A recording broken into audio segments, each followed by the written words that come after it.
Est-ce que tu m'entends? Moi, je t'écoute, ouais, je t'écoute. Et toi? Eh ben, je t'entends très bien. Parfait, parfait, Ah, parfait. Voilà. Alors, normalement, je voulais t'inviter en duo, mais il me semble qu'il faut avoir les 5000 abonnés ah, c'est pour pour ça. Tu sais, c'est ça. l'écran scindé. Bon, écoute, Bon, ça c'est fera très bien comme l'affaire. ça. Tant que les gens ils m'entendent, moi ça me va. Bonjour tout le monde. Ouais, est-ce que du coup, dans les commentaires, vous l'écoutez bien? Est-ce qu'il n'y a pas de problème là-dessus? Voilà. Tac, c'est pas 1000. Alors, pour les, non, je crois que pour les duos, ouais, c'est 5000. Ouais, c'est OK, OK. On t'entend bien. Est-ce que du coup, tu vois les commentaires? Je vois le live, ouais, ouais, ouais, absolument. Bon, ben, c'est parfait. Parce que je t'avoue que j'ai jamais fait de live avec un invité comme ça, en fait. Eh ben, Voilà. écoute, il y a une première atout et je suis ravi d'être là pour la première du coup.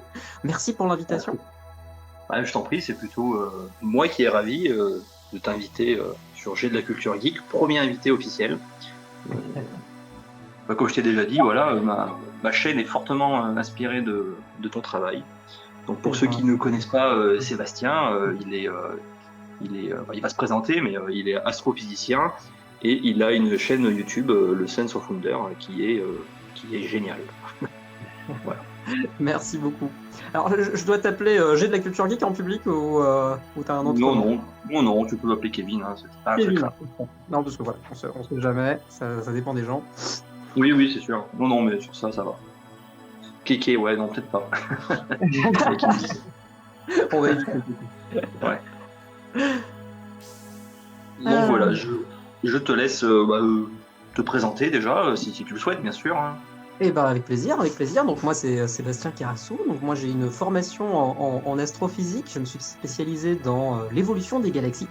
Vous savez, les galaxies, c'est ces énormes nuages d'étoiles. Bah d'ailleurs, c'est ton fond, hein, je crois. Si, voilà. Voilà. Ah, bah, c'est parfait, on a l'illustration en direct. Donc ça, c'est une galaxie. C'est un gros nuage d'étoiles rempli de centaines de milliards d'étoiles comme le Soleil. Et pas que des étoiles, hein, mais aussi, il y a aussi du gaz, il y a aussi de la poussière, il y a aussi de la matière noire, cette grande inconnue mais qui est 5 fois plus massive que l'intégralité de ce qu'on sait dans l'univers, enfin de ce qu'on voit dans l'univers. Et du coup, moi j'étudie ces objets-là, c'est des jolis objets, ça fait des belles photos, mais il y en a des milliers de milliards dans l'univers dans la partie de l'univers qu'on peut observer avec nos télescopes.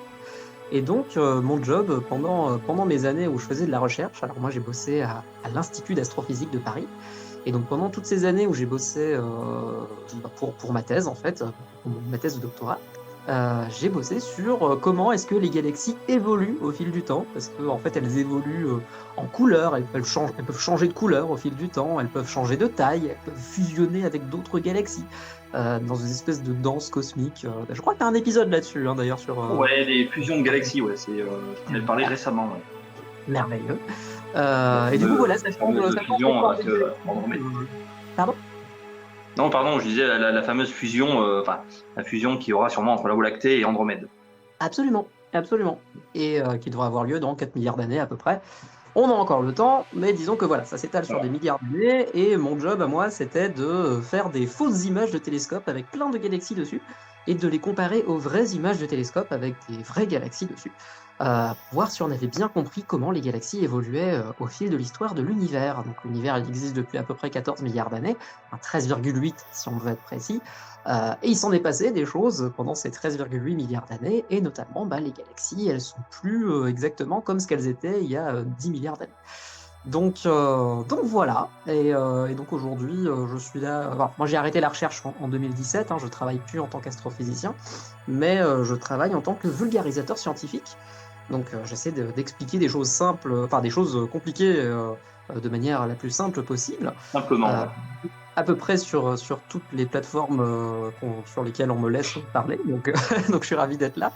Et donc, si vous avez ce soir des questions sur la vie, l'univers, le reste, il ne faudra pas hésiter. Voilà. Voilà. Et d'ailleurs, Là, on le vent commence se... déjà à avoir des questions. Ouais. Il y a des Alors, moi, questions surtout sur le. Ouais, voilà, tu peux choisir tes questions, hein, mais après, moi, j'ai fait à peu près une liste par rapport aux commentaires que j'ai, etc. Mais après, voilà. un peu comme tu veux, si tu veux déjà répondre Bah, à des questions que tu as déjà on vues, peut en vas-y. faire, on peut en choisir une chacun, comme ça on fait comme ça c'est vachement Voilà. paritaire, on va dire. On a Rukilaki qui demande, alors il dit que c'est hors sujet, mais c'est pas du tout hors sujet. Quelles études pour devenir astrochimiste? En fait, alors les astrochimistes, c'est les gens qui s'intéressent à la chimie de l'univers, hein, de comment est-ce que les éléments chimiques se combinent pour faire des éléments chimiques plus lourds. Et en fait, pour faire des études de ça, il faut passer essentiellement par l'université. En fait, c'est comme toute étude d'astrophysicien ou dans la recherche en général, c'est que tu fais un parcours qu'on appelle licence, master, doctorat. Donc tu fais une licence de physique ou de chimie, voilà, en général. Tu embrayes sur un master de physique ou de chimie, où tu vas te spécialiser un petit peu plus. En général, pendant la licence, tu vas faire des trucs assez généralistes. Tu vas voir un petit peu tous les pans de la physique et de la chimie. Ensuite, tu vas te spécialiser en master. Donc la licence, c'est 3 ans, le master, c'est 2 ans. Et ensuite, si tu as envie de te re-spécialiser encore plus, tu fais ce qu'on appelle un doctorat, qui est un contrat de 3 ans en France. Tu peux le faire ailleurs aussi, hein, mais dans un laboratoire. Et l'idée, c'est que tu fais de la recherche pour la première fois de ta vie. Et donc voilà, quand tu fais un doctorat, tu es chercheur, mais tu es aussi étudiant. Alors excuse-moi, je vais me moucher 2 petites secondes. Ça, c'est quelque chose que j'ai pas prévu. Vas-y. Mais direct, les amis.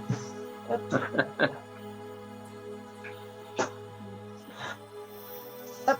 C'est vrai que j'ai beaucoup de questions sur les études, quel métier on peut faire, quelles études il faut faire, dans quelle matière faut être fort pour bosser dans l'astronomie. Alors moi-même, j'ai pas fait d'études là-dedans, donc généralement je ne sais pas, et c'est pour ça que je t'avais contacté il y a quelques mois. Je t'avais demandé un petit peu des conseils justement pour essayer de répondre à la communauté. Tout à fait, tout à fait. Mais en fait, il y a l'astronomie en général, c'est plein de métiers, hein. Je vois quelqu'un, Hansi, là, qui demande, on peut faire quel métier lié à l'astronomie? En fait, il y en a énormément. Aujourd'hui, contrairement à ce qu'on peut penser, l'astronomie, c'est pas un job où les gens ils regardent avec l'œil dans le télescope. Ça, c'est l'image un peu hollywoodienne qu'on peut en avoir. La plupart des astronomes, en fait, ils regardent des ordinateurs pendant toute la journée. Et donc moi, par exemple, pendant ma thèse, ce que j'ai fait, c'est que j'ai codé des logiciels pendant 3 ans. Donc voilà, j'ai fait du code. Et donc, voilà, ça implique des compétences que tu dois avoir, alors que tu acquiers au fil de tes études, hein. C'est pas quelque chose que tu fais Oui. d'un claquement de doigts. Ça prend du temps, etc. Mais voilà, il y a des gens qui font de l'ingénierie, qui sont ingénieurs et qui travaillent avec des astrophysiciens. Il y a des gens qui sont techniciens de laboratoire, qui vont aider à produire les expériences. Il y a des gens qui font de la recherche avec des tableaux et des craies, donc on appelle ça des théoriciens. Il y en a d'autres qui vont faire des simulations sur des ordinateurs, on les appelle des simulateurs. Et il y a des gens qui vont se connecter aux grands observatoires qu'on peut avoir au Chili ou dans l'espace. Et là, on a ce qu'on appelle des observateurs. Donc, il y a plein de catégories de gens qui bossent en astrophysique, en astronomie ou en astrophysique, hein, on peut dire les deux, c'est synonyme aujourd'hui. Historiquement, ça l'était pas, mais maintenant, ça l'est. Donc voilà, il y a plein de choses qu'on peut faire en astronomie. Et d'ailleurs, si vous vous intéressez à ça et que vous voulez des documents très intéressants, je vous conseille un document qui a été fait par une astrophysicienne de mon ancien labo qui s'appelle Kumiko Kotera. Alors Kotera, c'est Kotera. Et donc si vous tapez Kotera, comment devenir astrophysicien, vous devriez trouver un PDF assez facilement sur Google qui vous donne la liste de tous les parcours possibles, de tous les métiers liés à l'astrophysique en général. Voilà, donc ça peut être très utile si vous voulez vous engager dans ce genre de métier. Ce que je recommande parce que c'est vachement bien. Alors c'est pas... il n'y a pas besoin d'être un super génie pour pouvoir faire de l'astrophysique, hein. Moi, je ne suis pas un super génie. C'est quelque chose qui demande du travail, beaucoup de travail, donc beaucoup de motivation. En général, les gens qui font de l'astrophysique, c'est des gens qui sont passionnés. Il y a aussi bien des garçons que des filles, hein, ça, il faut le dire. Et c'est important que les filles s'engagent en astronomie aujourd'hui. Mais voilà, il y a plein de choses à faire, il y a plein de questions sur lesquelles travailler. Et, euh, et en général, on en ressort avec des étoiles dans les yeux. Donc c'est un beau métier, je le recommande. Alors, c'est pas tout rose tous les jours, hein, évidemment. Hein. Il y a plein de problèmes dans le monde de la recherche aujourd'hui et il faut avoir une espèce d'état d'esprit assez particulier pour pouvoir continuer. Mais si vous voulez vous engager dans cette voie-là, sachez qu'il n'y a rien d'inatteignable. Vous pouvez le faire si... Oui, parce que généralement, oui, même moi même moi aujourd'hui, on pense toujours que le métier dans l'astronomie, c'est quelque chose de réservé pour une élite, quoi, en fait, Ouais. pour des Einstein, quoi. C'est ça. Et ça c'est une idée fausse, en fait. C'est pas réservé à des Einstein. Moi, je suis pas un Einstein, hein. Je suis à des années-lumière de Einstein. J'ai juste été, pendant mes études, suffisamment bon pour qu'on me laisse continuer, mais j'étais pas un super génie, que ce soit en licence, en master ou en doctorat, quoi. Et d'ailleurs, il faut savoir que les gens qui avaient des super notes au lycée ou des super notes au collège, etc., c'est pas forcément ceux qui font les bons chercheurs, les bonnes chercheuses plus tard. Hein. C'est ça qui est assez intéressant, c'est que le métier dans le monde de la recherche scientifique, les métiers de la recherche scientifique, c'est des métiers qui te demandent de réfléchir de manière très différente de la manière dont on te demande de réfléchir à l'école. Du coup, c'est pas résoudre des exercices qui existent déjà et qui ont déjà une réponse, c'est trouver des nouvelles réponses à des problèmes qui embêtent plein de gens depuis des années. Donc c'est pas voilà, il y a plein de choses à faire. Donc Code War demande, faut pas être nul en maths non plus. Alors non, faut pas être nul en maths non plus parce que ça demande des Justement, maths. j'allais te poser cette question. Quelque chose qui me revient souvent, est-ce qu'il faut être fort en maths? Voilà, c'est la question qu'on me Alors pose. en fait, en astrophysique, on utilise des maths, parce que la physique qu'on utilise, la physique de astrophysique, c'est la physique, et la physique, ça utilise des mathématiques pour faire des équations, pour pouvoir prédire le mouvement des objets, pour pouvoir prédire le comportement de ce qu'on observe. Et donc oui, il y a besoin de maths. Ça, c'est un petit peu... voilà. Après, il y a des gens qui font de l'astrophysique avec moins de maths que les autres. Hein. T'es pas obligé d'aller sur un tableau blanc à faire des grosses équations pendant toute ta carrière. Il y a des gens, par exemple, qui travaillent dans ce qu'on appelle l'exobiologie, où l'idée, c'est de savoir, d'essayer de comprendre comment est-ce que la vie apparaît dans son contexte cosmique, donc sur Terre, mais aussi dans le reste de l'univers. Et là, parfois, ce sont des biologistes, donc c'est des gens qui vont sur le terrain, qui vont échantillonner des microbes dans des lieux assez dangereux. Il y en a d'autres qui vont, je sais pas moi, construire des nouveaux observatoires. Bon, là, c'est de l'ingénierie, donc c'est un peu plus pratique. Mais voilà, il y a besoin de maths à un moment ou à un autre, mais certains ont moins besoin de maths que d'autres selon Oui. le domaine de recherche dans lequel tu es.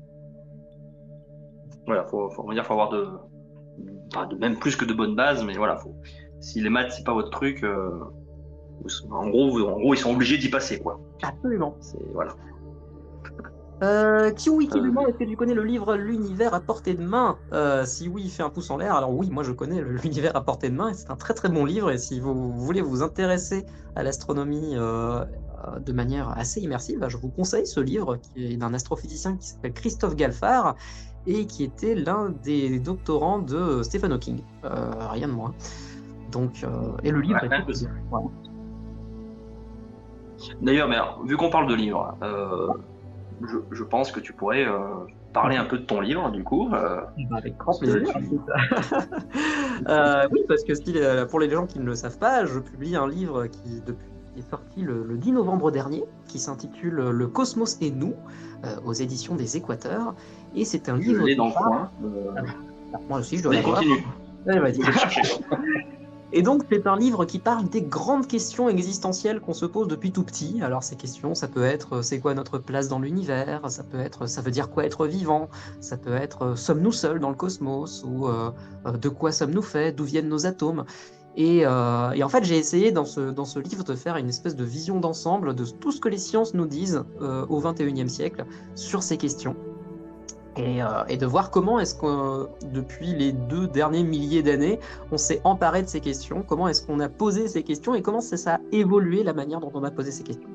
Donc c'est un livre qui se veut comme un espèce de voyage à travers l'espace et le temps, qui nous ramène depuis le Big Bang jusqu'à aujourd'hui et qui essaie de nous replacer dans ce qu'on appelle l'arbre du vivant. Donc c'est quoi nos relations de parenté avec les autres espèces du monde vivant.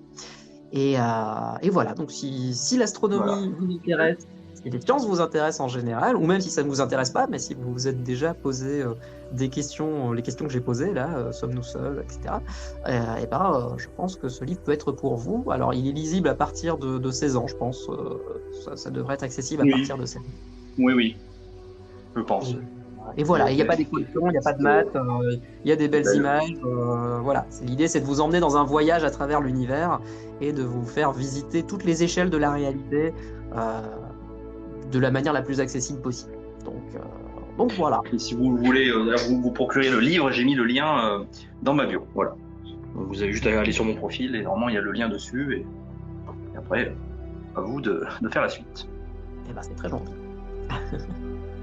Au plaisir. Toi de choisir une question. Oui, allez, on va attaquer un peu le vif du sujet. Maintenant qu'on a parlé du métier en général, je pense que pas mal de personnes ici présentes se posent des questions, notamment avec les extraterrestres, Mars. Je te laisse choisir le sujet. Si tu veux, extraterrestres, Mars. Les extraterrestres, j'adore. Hein. C'est vraiment une de mes questions préférées. Sommes-nous seuls dans l'univers? Voilà. Du coup, j'ai une question. Qu'est-ce qu'on sait de la vie extraterrestre aujourd'hui? Eh bien, écoute, là, la réponse, elle est très simple, c'est qu'on ne sait pas grand-chose.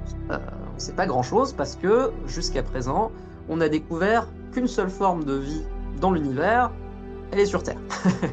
C'est en exobiologie, on appelle ça le problème n égale 1, parce qu'on n'a qu'un seul échantillon de vie dans l'univers, connu pour l'instant. Ça ne veut pas dire qu'il n'y en a qu'un seul dans l'univers, ça veut dire qu'on connaît un seul pour l'instant. Y a plein de choses qu'on sait sur la vie sur Terre, hein, sur tout ce que partagent les êtres vivants sur Terre. On sait par exemple qu'on est constitués à peu près tous des mêmes atomes. Il y a des atomes de carbone, de l'oxygène, de l'hydrogène, de l'azote, du soufre, du phosphore. On appelle ça des schnops, si vous mettez toutes les premières lettres de chaque élément, que vous en faites un acronyme, ça fait schnops. Donc on est tous des vieux schnops. Tous les êtres vivants sur Terre sont des vieux schnops. Et donc ces schnops, c'est ce qu'on cherche aujourd'hui quand on cherche de la vie ailleurs que sur Terre. Par exemple, quand on va sur Mars ou quand on va visiter des lunes de Jupiter ou de Saturne, on va essayer de chercher ces schnops. Et on va essayer parce qu'on a des instruments qui nous permettent de faire ça, hein, ça s'appelle des spectromètres. Ça analyse la lumière émise par des roches ou par la surface d'un objet, d'une lune ou d'une planète, ou d'une atmosphère.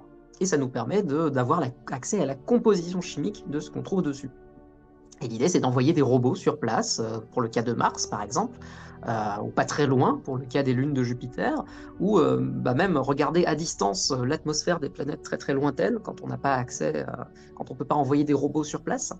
Et c'est ça qu'on cherche aujourd'hui. Quand on cherche de la vie dans l'univers, on cherche ces traces chimiques, donc ces schnops. On cherche aussi de l'eau, parce que l'eau et la vie sur Terre, c'est un peu indissociable. Hein. À chaque fois qu'on trouve de l'eau sur Terre, on trouve de la vie, et on n'a jamais trouvé de la vie sans eau jusqu'à présent. Donc on pense que l'eau, elle est nécessaire pour permettre à certains produits chimiques de réagir entre eux de manière la plus facile possible. Et l'eau, elle a des super propriétés chimiques qui permettent de faire ça très très bien. Et en plus, il y en a un peu partout dans l'univers. Voilà, c'est l'une des molécules les plus facilement créées dans l'univers. Et donc voilà, donc on cherche de l'eau, on cherche des schnops. Et puis il y a un autre truc qu'on cherche, c'est de l'énergie. Alors cette énergie, c'est pour alimenter les réactions chimiques de la vie. Parce que la vie, c'est de la chimie. Hein, c'est de la chimie. C'est pas juste de la chimie, c'est de la chimie avec des propriétés en plus, mais c'est de la chimie quand même. Et donc voilà, les astronomes qui s'intéressent à ça, les exobiologistes, les gens qui font de l'exobiologie, recherchent ça.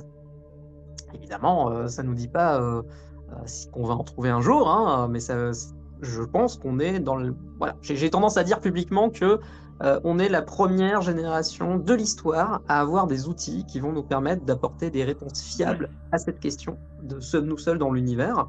et qu'on vit dans une époque assez formidable pour ça, notamment rien que sur Mars l'année prochaine, on va envoyer un robot qui s'appelle Rosalind Franklin. Et Rosalind Franklin, c'est un espèce de robot qui va rouler à la surface de Mars et qui va faire des forages sous la surface de Mars pour voir si on a des schnops dessous. Pour l'instant, on a découvert des schnops à la surface, mais c'est des schnops qui sont altérés par les rayons ultraviolets du Soleil qui ont tendance à casser les molécules de la vie. Et donc, si on trouve quelque chose, que ce soit des fossiles de microbes ou même des microbes encore vivants, on ne sait pas en fait. C'est aussi possible. C'est tellement.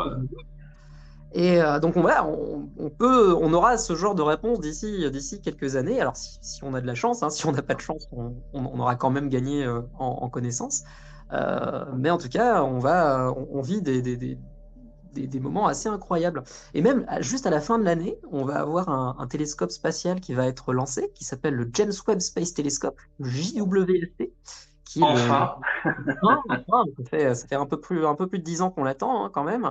À la base, il devait être lancé en 2007, je crois. Donc il a été retardé plus longtemps que Star Citizen, si tu veux. Et donc voilà, c'est un truc qui va décoller d'ici la fin de l'année, à peu près le 22, au moins, le 22 décembre, je crois, c'est selon les derniers pronostics. Et ce truc sera le plus gros télescope spatial jamais envoyé. Et ça va nous permettre en fait de révolutionner tout ce qu'on sait sur la formation des planètes, et puis de sonder aussi l'atmosphère des exoplanètes, ces planètes hors de notre système solaire. Ouais. Et donc on est... Justement, il y a Simon qui dit quelles nouvelles découvertes permettront le James Webb. Et ben voilà, typiquement ça nous permettra pour la première fois de l'histoire de sonder l'atmosphère d'exoplanètes qui sont de la taille de la Terre. Aujourd'hui, on sait déjà sonder l'atmosphère d'une exoplanète. Avec le télescope Hubble, on l'a déjà fait. Mais ces planètes, c'est des grosses planètes plus grosses que Jupiter et très très proches de leur étoile. Du coup, c'est pas très propice à la vie. C'est des bons candidats, oui. Voilà. Et là, on va pouvoir faire ça pour des petites planètes rocheuses comme la Terre. Et donc, j'ai très très hâte d'en savoir plus personnellement. Ça fait partie des questions qui me tiennent éveillé la nuit, quoi. J'aimerais vraiment avoir ce genre de réponse de mon vivant. Et je pense que si on a un peu de chance, c'est grave possible qu'on ait ce genre de réponse. Ouais. Mais du coup, oui, mettons une question, qu'on détecte quelque chose d'intéressant sur une exoplanète. Ouais. Mais dans le monde de la science, on ne pourra pas affirmer que cette planète est habitable. Et c'est un petit peu moi ce que j'ai peur, c'est que si au final il n'y a pas de vie dans le système solaire en dehors de la Terre, que justement on ait toujours ces questions, c'est parce que il faut le dire, les exoplanètes, on ne pourra jamais y aller, enfin du moins de notre vivant.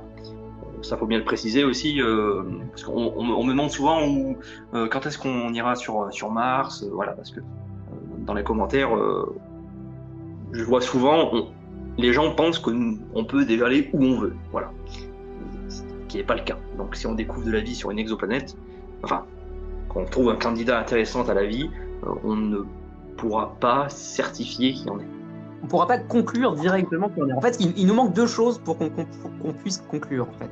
Imaginons qu'on découvre demain matin là, des traces chimiques de la vie dans l'atmosphère d'une exoplanète. Alors ces traces chimiques, hein, ça peut être de l'eau, les traces chimiques de l'eau, ça peut être de l'oxygène, ça peut être du méthane. Si on découvre tout ça en même temps, ça voudra dire que c'est très très intéressant. Parce que sur Terre, en fait, on n'arrive pas à expliquer l'abondance du méthane, de l'ozone et de l'oxygène s'il n'y a pas de vie. Donc tous ces gaz qu'on respire, qui sont dans notre atmosphère, elles sont produites par le vivant sur Terre. Alors évidemment, il y a des processus géologiques, donc des trucs qui ne font pas intervenir du vivant, qui peuvent produire du méthane, qui peuvent produire de l'oxygène, qui peuvent produire de l'ozone. Et donc si on découvre ces trois composés-là indépendamment, on ne pourra pas exactement conclure. Si on découvre ces trois composés ensemble, ce sera déjà beaucoup plus intéressant. Mais en fait, ce qu'il nous faudrait pour être vraiment carré sur cette question, c'est de caractériser tous les processus géologiques qui produisent tous les types de gaz possibles, dans toutes les conditions possibles, sur toutes les planètes possibles. Alors ça fait beaucoup de possibles. Et en pratique, ça veut dire faire des modèles d'évolution de climat de planètes. Et on est au tout début de ça, en fait. On sait très peu de choses sur les exoplanètes. On en connaît 4800 aujourd'hui qui orbitent autour d'autres étoiles que le Soleil. Euh, mais la plupart de ces mondes, on ne sait pas grand-chose, hein. On sait à quelle vitesse ils orbitent leur étoile. On sait à peu près, on a une idée de leur taille parce que la plupart sont détectés par la petite éclipse qu'ils font sur la lumière de leurs étoiles. On les détecte pas directement, hein, ces exoplanètes. On n'arrive pas à faire des images de leur surface. Parfois, on arrive à faire des images où on voit des petits pixels, on voit un point, ce point, c'est une planète, mais on n'arrive pas à résoudre en détail la surface de ces planètes. Oui. On est loin des images, enfin des photos qu'on peut voir dans les articles, même que moi j'utilise dans mes vidéos. Quand je mets une exoplanète, je mets une très belle image, une très vue d'artiste, mais ce n'est pas ça. Voilà, Malheureusement, on n'en est pas encore capable. Exactement. Ça demanderait ce qu'on appelle un hypertélescope, c'est-à-dire une espèce de constellation de satellites qui s'étendrait sur des centaines de kilomètres de diamètre et qui seraient reliés par des lasers dans l'espace. Et il faudrait pointer pendant très très longtemps une même étoile, en tout cas une même exoplanète. Et ça, pour l'instant, on n'a pas la technologie pour faire ça, en fait. Ce serait pas... Théoriquement, c'est possible. Sur le papier, ça marche bien, mais entre le papier et envoyer des centaines de satellites dans l'espace qui coordonnent parfaitement leur position en 3D et qui forment un télescope géant de 100 km de diamètre, on n'en est pas encore là. Malheureusement. Du coup, on a une question. C'est possible qu'il y ait de la vie sur Titan? Donc, je pense c'est mieux de répondre dans le système solaire, du coup. Pour parler de tout ça. Alors oui, ce qui est super intéressant avec Titan comme monde, alors Titan c'est une lune de Saturne, hein, c'est l'une des plus grosses lunes du système solaire. C'est pour ça qu'on l'appelle Titan d'ailleurs, elle est immense. Elle est plus grosse que notre lune en tout cas, elle est même plus grosse que Mercure, je crois, si je me souviens bien. Donc voilà, c'est une avec lune. Ganymède, elles sont deux, ouais. Et donc voilà, la particularité de Titan, c'est qu'elle est située 10 fois plus loin du Soleil que la Terre, donc il fait méga froid, il fait moins de, voilà, je sais plus exactement, moins 120 degrés ou quelque chose comme ça. Donc il fait très très froid. Voilà, me faites pas confiance sur le chiffre, allez vérifier par vous-même, mais il fait très froid. Et en fait, il fait tellement froid que l'eau à l'état liquide ne peut pas exister sur Titan. D'accord? Le truc, non, moins 180, il fait moins 180 degrés à la surface de Titan, c'est ça. Beaucoup plus froid qu'en Antarctique. Et le truc avec on n'irait pas en vacances. Ouais. Exactement. Le truc avec Titan, c'est qu'elle possède une atmosphère. Alors c'est une des rares lunes qui possède une atmosphère dans notre système solaire. Enfin, c'est la seule qu'on connaisse qui possède une atmosphère. D'habitude, c'est les planètes qui ont des atmosphères. Là, c'est une lune, carrément.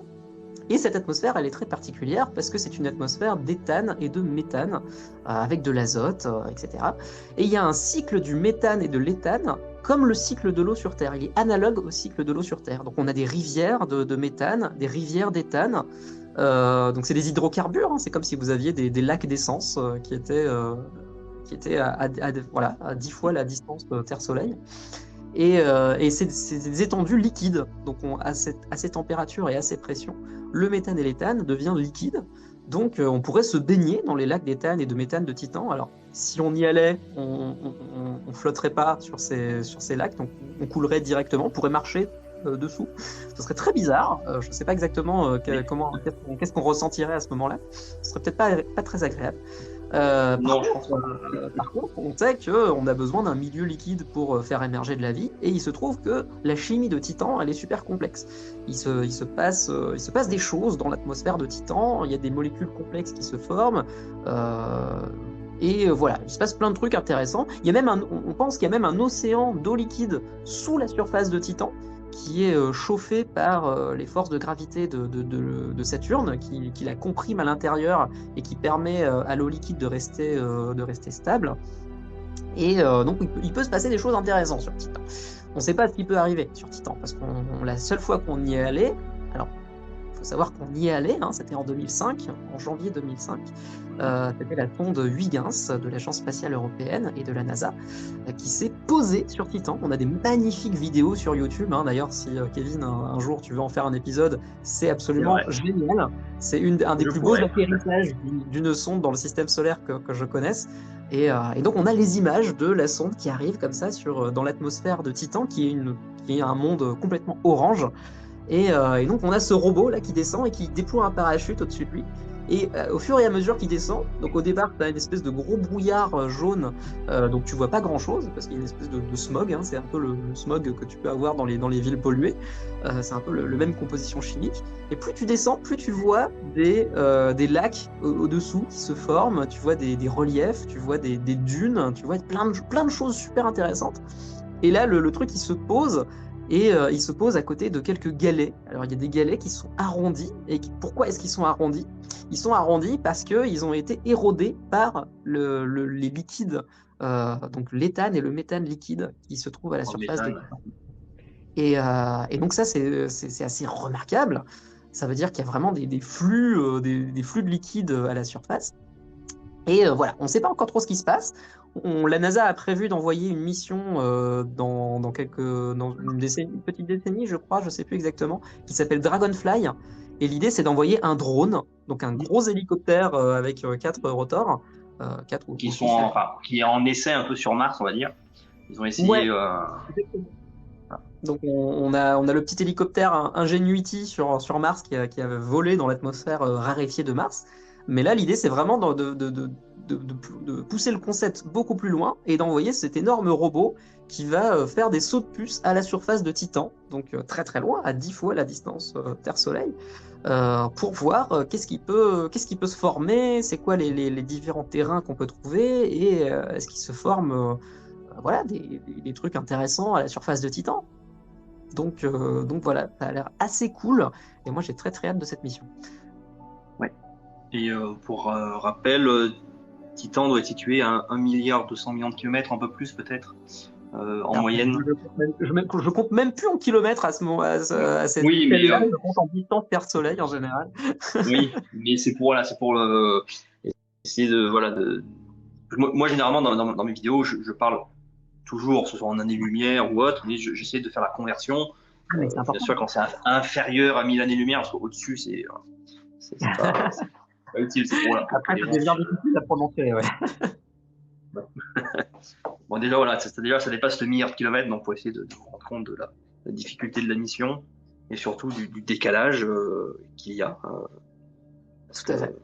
Malheureusement, rien ne se téléporte, enfin, du moins, c'est ce que, voilà. Tout a une limite en vitesse, donc on aurait pas mal d'écart avec nos. D'ailleurs, c'est ce qui avait posé problème à la mission, je crois, qu'il y a eu sur Titan. Alors, donc la distance Terre-Soleil, c'est 150 millions de kilomètres et c'est 8 minutes-lumière. Donc un rayon de lumière qui part du Soleil et qui arrive sur Terre, il met 8 minutes. Donc on voit le Soleil avec 8 minutes de retard. Comme Titan se situe à 10 fois cette distance-là, donc ça veut dire qu'un rayon de lumière qui part de la Terre et qui arrive à Titan, il met 80 minutes. Donc il met presque 1h30, 1h20. Donc en fait, à chaque fois, quand les ingénieurs de la NASA veulent faire un mouvement avec une sonde qui se trouve à 80 minutes plus loin, donc ils envoient la commande, pouf, le truc il part à la vitesse de la lumière et il atteint la sonde 80 minutes plus tard. Ce qui veut dire que en fait, si on veut envoyer un drone à la surface de Titan, il faudra qu'il soit semi-autonome, parce que s'il rencontre un problème sur place, il va pas attendre 80 minutes que les ingénieurs sur Terre le voient et qu'il renvoie un autre message qui va remettre 80 minutes. Si c'est un truc d'urgence ou une tempête ou quoi que ce soit, t'as pas envie que voilà. Même sur Mars, ça met 20 minutes, entre 5 et 20 minutes pour qu'un message arrive. Ce qui fait que les ingénieurs de la NASA, ils ont programmé le robot qui puisse faire sa petite route lui-même, et que s'il voit des obstacles, il ne reste pas coincé sur un obstacle, il arrive lui-même à le contourner. Et voilà, donc on sait faire ça maintenant. On sait faire des robots suffisamment intelligents pour contourner les obstacles.